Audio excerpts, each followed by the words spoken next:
Setia Novanto bebas bersyarat karena berkelakuan baik, rugikan negara 2,3 triliun rupiah korupsi iktp.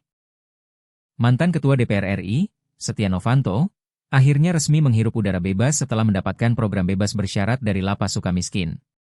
Setnov, yang pernah divonis bersalah dalam kasus korupsi proyek iktp dengan kerugian negara mencapai 2,3 triliun rupiah. Namun, kebebasan Setnov kali ini bukan hanya karena faktor administratif semata. Ada alasan khusus yang membuat dirinya bisa memperoleh pembebasan bersyarat.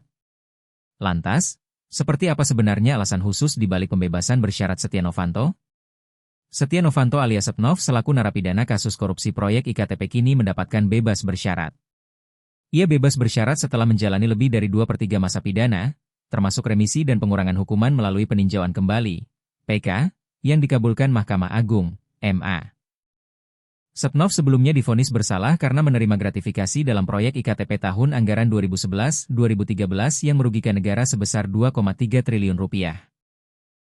Ia dijatuhi hukuman penjara, denda, dan pencabutan hak politik, serta diwajibkan membayar uang pengganti senilai jutaan dolar AS. Direktorat Jenderal Pemasyarakatan, Ditjenpas, menyebut bahwa salah satu alasan khusus pembebasan bersyarat Setnov adalah peran aktifnya sebagai inisiator program klinik hukum di dalam lapas. Kepala Subdirektorat Kerja Sama Pemasyarakatan Ditjenpas, Rika Aprianti menjelaskan bahwa Setnov tidak hanya mengikuti program pembinaan umum seperti spiritual dan olahraga, tetapi juga menjadi inisiator kegiatan yang dinilai berdampak positif.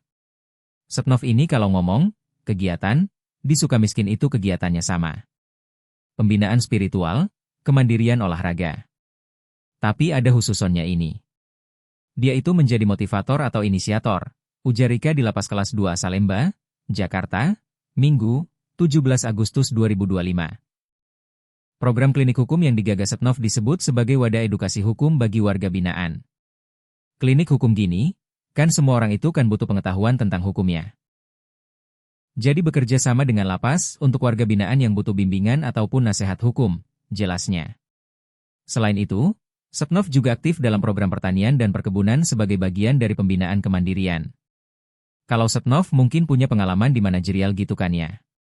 Kan tidak harus dia langsung terjun bertani, walaupun dalam kenyataan pun ikut juga, tambahnya.